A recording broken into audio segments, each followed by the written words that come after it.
આસન એટલે જગ્યા, જ્યાં જગ્યા મળે ને ત્યાં કને આપણે બેસી જાઉં, આ કથાનો નિયમ છે.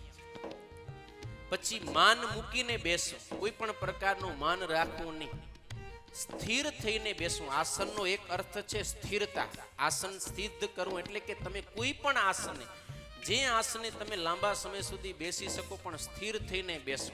ઘણાની ટેવ હોય, થોડીક વાર બેસે, પાછો ઊભો થાય, બે ચાર આંટા મારીએ, વરે પાછો આવે. અને ઘણા બેઠા હોય તો ચારે બાજુ ડાફરિયા મારા જ કરે, પણ કથામાં ધ્યાન તે નહીં, સ્થિર ન થાય.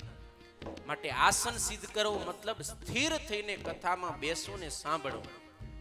ન સમજાય તોય બેસો, ન સમજાય તોય કથામાં બેસો. કથા છે ને, હમણાં તમને જ્ઞાનની વાત ચાલે, નથી સમજાતી તો થોડીક વાર પછી જ કંઈક ચરિત્ર આવશે કે તમને સમજાશે.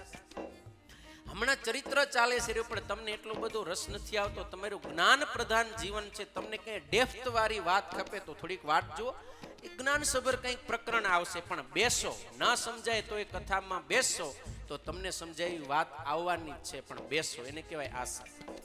ચોથું છે પ્રાણાયામ. પ્રાણાયામ એટલે શ્વાસોશ્વાસની ક્રિયા. જો પ્રાણાયામમાં શ્વાસ છે એ પ્રાણ છે અને એ નાકથી થાય. કથામાં વિશ્વાસ છે એ પ્રાણ છે અને એ કાનથી સંભળાય.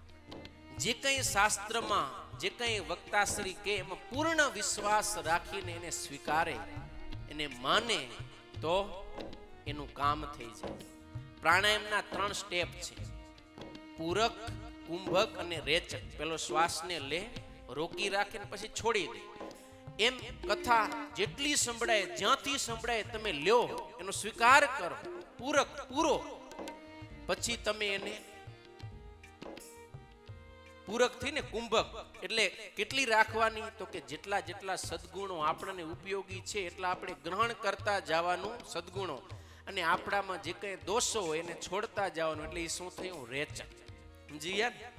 કથાના 3 સ્ટેપ છે: સાંભળો, સદગુણ સ્વીકારો, દુર્ગુણ છોડો. 5મું છે પ્રત્યાહાર. પ્રત્યાહાર એટલે વારંવાર એ વસ્તુને રિપીટ કરવી. કથાને વારંવાર સાંભળો. વારંવાર તમે સાંભળશો તો જે કથા તમને નથી સમજાતી એ કથા પણ તમને સરળતાથી સમજાઈ જશે. અને ઘણાનો આ પ્રશ્ન હોય છે એ કે અમે કથા તો સાંભળીએ પણ સામી કંઈ સમજાતું નથી એટલે કંટાળો આવે. પણ તમે વારંવાર સાંભળશો ને તો તમને પછી ધીરે ધીરે સમજાશે, ને જ્યારે સમજાશે ત્યારે તમને મજા આવશે, આનંદ આવશે.